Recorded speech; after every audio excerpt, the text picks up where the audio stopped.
कहानी गैंग्रीन। इस कहानी का नाम रोज भी है, दो नाम है इसके, गैंग्रीन और रोज। ये कहानी लिखी है अगे ने।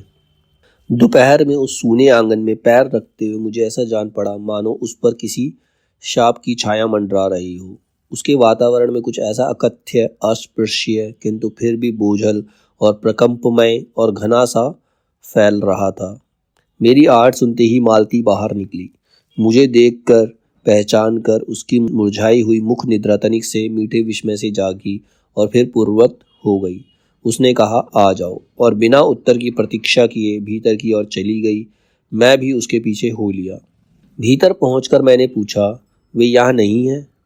अभी आए नहीं, दफ्तर में हैं, थोड़ी देर में आ जाएंगे। कोई 1:30-2 बजे आया करते हैं। कब के गए हुए हैं? सवेरे उठते ही चले जाते हैं। मैं हूँ कहकर पूछने को हुआ, और तुम इतनी देर क्या करती हो? पर फिर सोचा, आते ही एक आध प्रश्न ठीक नहीं। मैं कमरे के चारों ओर देखने लगा। मालती एक पंखा उठा लाई और मुझे हवा करने लगी। मैंने आपत्ति करते हुए कहा, नहीं, मुझे नहीं चाहिए, पर वह नहीं मानी। बोली, वह चाहिए कैसे नहीं, इतनी धूप में तो आए हो यहाँ। तो मैंने कहा, अच्छा लाओ, मुझे दे दो। वह शायद ना करने वाली थी, पर तभी दूर के कमरे से शिशु के रोने की आवाज़ सुनकर उसने चुपचाप पंखा मुझे दे दिया और घुटनों पर हाथ टेक कर एक थकी हुई ऊह करके उठी और भीतर चली गई। मैं उसके जाते ही दुबले शरीर को देखकर सोचता रहा, यह क्या है? यह कैसी छाया सी इस घर पर छाई हुई है। मालती मेरी दूर के रिश्ते की बहन है, किंतु उसे सखी कहना ही उचित है, क्योंकि हमारा परस्पर संबंध सखिए का ही है। मतलब वो मित्र हैं एक दूसरे के।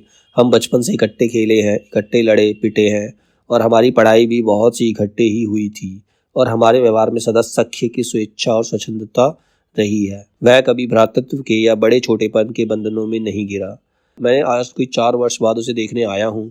जब मैंने उसे इससे पूर्व देखा था वह लड़की ही थी। अब वह विवाहिता है, एक बच्चे की माँ भी है। इससे कोई परिवर्तन उसमें आया होगा, और यदि आया होगा तो क्या, यह मैंने अभी तक सोचा नहीं था। किंतु अब उसकी पीठ की ओर देखता हूँ तो मैं सोच रहा था, ये कैसी छाया इस घर पर छाई हुई है, और विशेषतः मालती पर। मालती बच्चे को लेकर लौट आई और फिर मुझसे कुछ दूर नीचे बिछी हुई दरी पर बैठ गई। मैंने अपनी कुर्सी घुमाकर कुछ उसकी ओर उन्मुख होकर पूछा, इसका नाम क्या है? मालती ने बच्चे की ओर देखते हुए उत्तर दिया, नाम तो कोई निश्चित नहीं किया है, वैसे टीटी कहते हैं। मैंने उसे बुलाया, टीटी टीटी आजा। पर वह अपनी बड़ी बड़ी आंखों से मेरी ओर देखता हुआ अपनी माँ से चिपट गया और रुआंसा सा होकर रोने लगा। मालती ने फिर उसकी ओर एक नज़र देखा और फिर वह आंगन की ओर देखने लगी। काफ़ी देर मौन रहा। थोड़ी देर तक तो वह मौन आकस्मिक ही था, अचानक, जिसमें प्रतीक्षा में था कि मालती कुछ पूछे। किंतु उसके बाद एकाएक मुझे ध्यान हुआ, मालती ने कोई बात ही नहीं की। यह भी नहीं पूछा कि मैं कैसा हूँ, कैसे आया हूँ। चुप बैठी है। क्या विवाह के 2 वर्ष में ही वह बीते दिन भूल गई, या अब मुझे दूर इस विशेष अंतर पर रखना चाहती है? क्योंकि वह निर्बाध स्वतंत्रता अब तो नहीं हो सकती, पर फिर भी ऐसा मौन जैसा अजनबी से भी नहीं होना चाहिए। मैंने कुछ खिन्न सा होकर दूसरी ओर देखते हुए कहा, जान पड़ता है तुम्हें मेरे आने की विशेषता प्रसन्नता नहीं हुई। उसने एकाकर चौंक कर कहा, यह हूँ प्रश्न सूचक था, किंतु इसलिए नहीं कि मालती ने मेरी बात सुनी नहीं थी, केवल विस्मय के कारण। इसलिए मैंने अपनी बात दोहराई नहीं, चुप बैठा रहा। मालती कुछ बोली ही नहीं। तब थोड़ी देर बाद मैंने उसकी ओर देखा। वह एकटक मेरी ओर देख रही थी, किंतु मेरे उधर उन्मुख होते ही उसने आंखें नीची कर ली।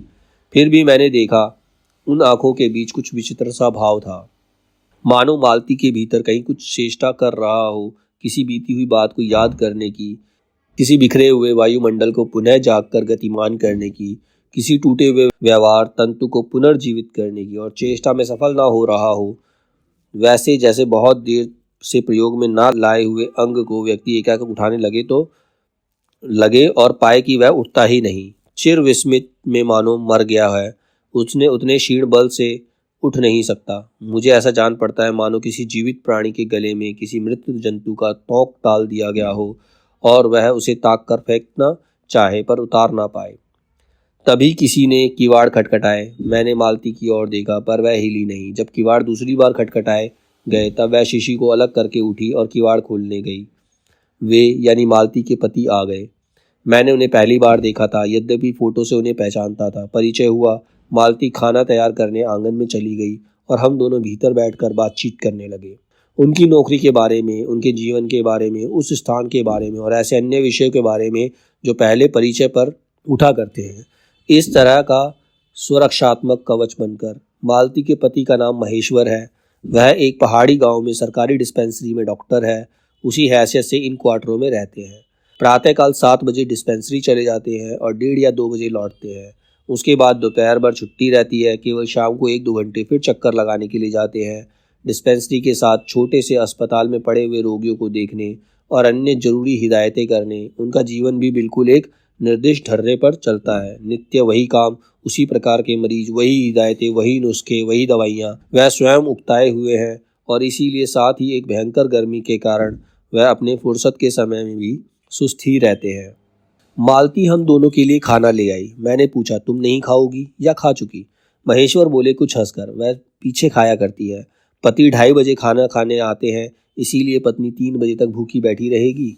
महेश्वर खाना आरंभ करते हैं। मेरी ओर देखकर बोले, आपको तो खाने का मजा क्या ही आएगा, ऐसे बेवक्त खाना खा रहे हो। मैंने उत्तर दिया, वाह, देर से खाने पर तो अच्छा लगता है, भूख बड़ी हुई होती है, पर शायद मालती बहन को कष्ट होगा। मालती टोक कर बोली, मेरे लिए तो यह नई बात नहीं है, रोज ही ऐसा होता है। मालती बच्चे को गोद में लिए हुए थी। बच्चा रो रहा था पर उसकी ओर कोई ध्यान नहीं दे रहा था। मैंने कहा, यह रोता क्यों है? मालती बोली, हो ही गया है चिड़चिड़ा सा, हमेशा ही ऐसा ही रहता है। फिर बच्चे को डांट कर कहा, चुप कर, जिससे वह भी और भी रोने लगा। मालती ने भूमि पर बैठा दिया और बोली, अच्छा ले, रो ले, और रोटी लेने आंगन की ओर चली गई। जब हमने भोजन समाप्त किया तब 3 बजने वाले थे। महेश्वर ने बताया कि उन्हें आज जल्दी अस्पताल जाना है। यहाँ 1-2 चिंताजनक केस आए हुए हैं जिनका ऑपरेशन करना पड़ेगा। 2 की शायद टांग काटनी पड़े। गैंग्रीन हो गया है। थोड़ी ही देर में वे चले गए। मतलब ये रोज का काम है। मालती किवाड़ बंद कर आई और मेरे पास बैठने ही लगी थी कि मैंने कहा, अब खाना तो खा लो, मैं उतनी देर टीटी से खेलता हूँ। वह बोली, खा लूंगी, मेरे खाने की कौन बात है, किंतु चली गई। मैं टीटी को हाथ में लेकर झुलाने लगा, जिससे वह कुछ देर के लिए शांत हो गया। दूर शायद अस्पताल में ही 3 खड़के। एकाएक मैं चौंका। मैंने सुना मालती वहीं आंगन में बैठी अपने आप ही एक लंबी सी थकी हुई सांस के साथ कह रही थी, 3 बज गए, मानो बड़ी तपस्या के बाद कोई कार्य संपन्न हो गया हो। थोड़ी ही देर में मालती फिर आ गई। मैंने पूछा, तुम्हारे लिए कुछ बचा भी था? हाँ, बहुत था। भाजी तो सारी ही मैं खा गया था, बचा कुछ होगा नहीं। यूं तो रोब तो नाजवाब की बहुत था, मैंने हंसकर कहा। मालती मानो किसी और विषय की बात कहती हुई बोली, यहाँ सब्जी वब्जी तो कुछ होती ही नहीं, कोई आता जाता है तो नीचे से मंगा लेते हैं। मुझे आए 15 दिन हुए हैं। जो सब्जी साथ लाए थे वही अब तक बढ़ती जा रही है। मैंने पूछा, नौकर कोई नहीं है? कोई ठीक मिला नहीं, शायद 1-2 दिन में हो जाए। बर्तन भी तुम मांजती हो? और कौन, कहकर मालती क्षण भर आंगन में जाकर लौट गई। मैंने पूछा, कहाँ गई थी? आज पानी ही नहीं है, बर्तन कैसे मंजेंगे? क्यों, पानी को क्या हुआ? रोज ही होता है, कभी वक्त पर तो आता नहीं। आज शाम को 7 बजे आएगा, तब बर्तन मंजेंगे। चलो, तुम्हें 7 बजे तक की छुट्टी हुई। कहते हुए मैं मन ही मन सोचने लगा, अब इसे रात के 11 बजे तक काम करना पड़ेगा, छुट्टी क्या खाक हुई।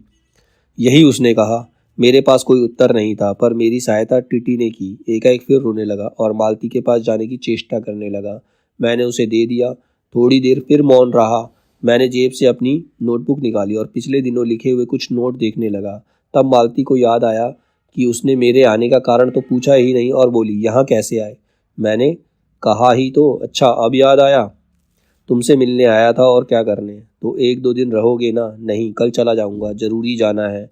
मालती कुछ नहीं बोली, कुछ खिन्न सी हो गई। मैं फिर नोटबुक की तरफ देखने लगा। थोड़ी देर बाद मुझे भी ध्यान हुआ, मैं आया तो हूँ मालती से मिलने, किंतु यहाँ वह बात करने को बैठी है और मैं पढ़ रहा हूँ। पर बात भी क्या की जाए? मुझे ऐसा लग रहा था कि इस घर पर जो छाया गिरी हुई है वह अज्ञात रहकर भी मानो मुझे भी वश में कर रही है। मैं भी वैसा ही नीरस और निर्जीव सा हो रहा हूँ, जैसे, हाँ, जैसे यह घर, जैसे मालती। मैंने पूछा, तुम कुछ पढ़ती लिखती नहीं? मैं चारों ओर देखने लगा, कहीं किताबें दिख पड़े। यहाँ कहकर मालती थोड़ा सा हंस दी। वह हंसी कह रही थी, यहाँ पढ़ने को है क्या? मैंने कहा, अच्छा, मैं वापस जाकर जरूर कुछ पुस्तकें भेजूंगा। और वार्तालाप फिर समाप्त हो गया। थोड़ी देर बाद मालती ने फिर पूछा, आए कैसे हो? लॉरी में? पैदल? दूर, इतनी दूर? बड़ी हिम्मत की। आखिर तुमसे मिलने आया हूँ, ऐसे ही आए हो? नहीं, कुली पीछे आ रहा है सामान लेकर। मैंने सोचा बिस्तरा ले ही चलूं। अच्छा किया, यहाँ तो बस, कहकर मालती चुप रह गई। फिर बोली, तुम थके होगे, लेट जाओ। नहीं, बिल्कुल नहीं थका, रहने भी दो, थके नहीं, भला थके हैं। और तुम क्या करोगी? मैं बर्तन मांज कर रखती हूँ, पानी आएगा तो धुल जाएंगे। मैंने कहा वाह। क्योंकि और कोई बात मुझे सूझी नहीं। थोड़ी देर में मालती उठी और चली गई, टीटी को साथ लेकर। तब मैं भी लेट गया और छत की ओर देखने लगा। मेरे विचारों के साथ आंगन से आती हुई बर्तनों के घिसने की खन खन ध्वनि मिलकर एक विचित्र स्वर उत्पन्न करने लगी, जिसके कारण मेरे अंग अंग धीरे धीरे ढीले पड़ने लगे और मैं ऊँघने लगा। एकाएक वह स्वर टूट गया, मौन हो गया। इससे मेरी तंद्रा भी टूटी। मैं उस मौन में सुनने लगा। 4 खड़क रहे थे। इसी का पहला घंटा सुनकर मालती रुक गई। वहीं 3 बजे वाली बात मैंने फिर देखी, अब की बार उग्र रूप में। मैंने सुना मालती एक बिल्कुल अनैच्छिक, अनुभूतिहीन, नीरस, यंत्रवत, वह भी थके हुए यंत्र के से स्वर में कह रही थी, 4 बज गए। मानो इस अनैच्छिक समय को गिनने में ही उसका मशीन तुल्य जीवन बीतता हो। वैसे ही जैसे मोटर का स्पीडोमीटर यंत्रवत का फासला नापता जाता है और यंत्रवत विश्रांत स्वर में कहता है कि मैंने अपनी अमित शून्य पथ का इतना अंश तय कर लिया है। ना जाने कब कैसे मुझे नींद आ गई। तब 6 कभी के बज चुके थे जब मैं किसी के आने की आहट से मेरी नींद खुली और मैंने देखा महेश्वर लौट आए हैं और उनके साथ ही बिस्तर लिए हुए मेरा कूली। मैं मुंह धोने के लिए पानी मांगने को ही था, मुझे याद आया पानी नहीं होगा। मैंने हाथों से मुंह पोंछते हुए महेश्वर से पूछा, आपने बड़ी देर की? उन्होंने किंचित ग्लानि भरे स्वर में कहा, हाँ, आज वह गैंग्रीन का ऑपरेशन करना ही पड़ा। एक कर आया हूँ, दूसरे को एम्बुलेंस में बड़े अस्पताल भिजवा दिया है। मैंने पूछा, गैंग्रीन कैसे हो गया? एक कांटा चुभा था, उसी से हो गया। बड़े लापरवाह लोग होते हैं यहाँ के। मैंने पूछा, यहाँ आपको केस अच्छे मिल जाते हैं? आय के लिहाज से नहीं, डॉक्टरी के अभ्यास के लिए। बोले, हाँ, मिल ही जाते हैं। यहीं गैंग्रीन हर दूसरे चौथे दिन यह केस आ जाता है, नीचे बड़े अस्पतालों में भी। मालती आंगन से ही सुन रही थी, अब आ गई, बोली, हाँ, केस बनाते देर क्या लगती है? कांटा चुभा था, इस पर टांग काटनी पड़े, यह कोई डॉक्टरी है? हर दूसरे दिन किसी की टांग, किसी की बाँह काट आते हैं, इसी का नाम है अच्छा अभ्यास। महेश्वर हंसे, बोले, ना काटे तो उसकी जान गंवाएं। हाँ, पहले तो दुनिया में कांटे ही नहीं होते होंगे। आज तक सुना नहीं था कि कांटों के चुभने से मर जाते हैं। महेश्वर ने उत्तर नहीं दिया, मुस्कुरा दिए। मालती मेरी ओर देखकर बोली, ऐसे ही होते हैं डॉक्टर, सरकारी अस्पताल में है ना, क्या परवाह है। मैं तो रोज ही ऐसी बातें सुनती हूँ। अब कोई मर मुर जाए तो ख्याल ही नहीं होता। पहले तो रात रात भर नींद नहीं आया करती थी। तभी आंगन में खुले हुए नल ने कहा, टिप टिप। नल से आवाज आई। मालती ने कहा, पानी, और उठकर चली गई। खनखनाहट से हमने जाना बर्तन धोए जाने लगे हैं। टीटी महेश्वर की टांगों के सहारे खड़ा हो मेरी ओर देख रहा था। अब एकाएक उन्हें छोड़कर मालती की ओर खिसकता हुआ चला। महेश्वर ने कहा, उधर मत जा, और उसे गोद में उठा लिया। वह मचलने और चिल्ला चिल्ला कर रोने लगा। महेश्वर बोले, अब रो रो कर सोएगा, तभी घर में चैन होगी। मैंने पूछा, आप लोग भीतर ही सोते हैं? गर्मी तो बहुत है। होने को तो मच्छर भी बहुत हैं, पर यह लोहे के पलंग उठाकर बाहर कौन ले जाए? अब के नीचे जाएंगे तो चारपाइयाँ ले आएंगे। फिर कुछ रुक कर बोले, आज तो बाहर ही सोएंगे, आपके आने का इतना लाभ ही होगा। टीटी अभी तक रोता ही जा रहा था। महेश्वर ने उसे एक पलंग पर बिठा दिया और पलंग बाहर खींचने लगा। मैंने कहा, मैं मदद करता हूँ, और दूसरी ओर से पलंग उठाकर निकलवा दिया। अब हम तीनों, महेश्वर, टीटी और मैं, 2 पलंगों पर बैठ गए और वार्तालाप के लिए उपयुक्त विषय ना पाकर उस कमी को छुपाने के लिए टीटी से खेलने लगे। बाहर आकर वह कुछ चुप हो गया था, किंतु बीच बीच में जैसे एकाएक कोई भूला हुआ कर्तव्य याद करके रो उठता है और फिर एकदम चुप हो जाता था। और कभी कभी हम हंस पड़ते थे या महेश्वर उसके बारे में कुछ बातें कह देते थे। मालती बर्तन धो चुकी थी। जब वह उन्हें लेकर आंगन में एक और रसोई के छप्पर की ओर चली, तब महेश्वर ने कहा, थोड़े से आम लाया हूँ, वह भी धो लेना। कहाँ है? अंगीठी पर रखे हैं, कागज में लिपटे हुए। मालती ने भीतर जाकर आम उठाए और अपने आंचल में डाल लिए। जिस कागज में वे लिपटे हुए थे वह किसी पुराने अखबार का टुकड़ा था। मालती चलती चलती संध्या के उस क्षण प्रकाश में उसी को पढ़ती जा रही थी। वह नल के पास जाकर खड़ी उसे पढ़ती रही। जब दोनों ओर पढ़ चुकी, वह एक लंबी सांस लेकर उसे फेंक कर आम धोने लगी। मुझे एकाएक याद आया, बहुत दिनों की बात थी, जब हम अभी स्कूल में भर्ती हुए थे। जब हमारा सबसे बड़ा सुख, सबसे बड़ी विजय थी हाजिरी हो चुकने के बाद चोरी से क्लास से निकल भागना और स्कूल से कुछ दूरी पर आम के बगीचों में पेड़ों पर चढ़कर कच्ची आमियाँ तोड़ तोड़ खाना। मुझे याद आया, कभी जब मैं भाग आता तो मालती नहीं आ पाती थी, तब मैं भी खिन्न मन से लौट आया करता था। मालती कुछ नहीं पढ़ती थी, उसके माता पिता तंग थे। एक दिन उसके पिता ने उसे एक पुस्तक ला कर दी और कहा कि इसके 20 पेज रोज पढ़ा करो, हफ्ते भर बाद मैं देखूं इसे समाप्त कर चुकी हो, नहीं तो मार मार कर चमड़ी उधेड़ दूंगा। मालती ने चुपचाप किताब ले ली, पर क्या उसने पढ़ी? वह नित्य ही उसके 10 पन्ने 20 पेज फाड़ कर फेंक देती और अपने खेल में किसी भांति फर्क न पड़ने देती। जब 8वें दिन उसके पिता ने पूछा किताब समाप्त कर ली, तो उत्तर दिया हाँ कर ली। पिता ने कहा लाओ मैं प्रश्न पूछूंगा, तो चुपचाप खड़ी रही। पिता ने कहा तो उद्दत स्वर में बोली, किताब मैंने फाड़ कर फेंक दी, मैं नहीं पढ़ूंगी। उसके बाद भी वह बहुत पीटी, पर वह अलग बात है। इस समय मैं यही सोच रहा था कि वह उद्दत चंचल मालती आज कितनी सीधी हो गई है, कितनी शांत और एक बार के टुकड़े को तरसती है। यह क्या? यह तभी महेश्वर ने पूछा रोटी कब बनेगी? बस अभी बनाती हूँ। पर अब की बार जब मालती रसोई की ओर चली तब टीटी कर्तव्य भावना बहुत विस्तीर्ण हो गई थी। वह मालती की ओर हाथ बढ़ाकर रोने लगा और नहीं माना। मालती उसे भी गोद में लेकर चली गई। रसोई में बैठकर एक हाथ से उसे थपकने और दूसरे हाथ से छोटे छोटे डिब्बे उठाकर सामने रखने लगी और हम दोनों चुपचाप रात्रि की और भोजन की, एक दूसरे के कुछ कहने की और ना जाने किस किस न्यूनता की पूर्ति से प्रतीक्षा करने लगे।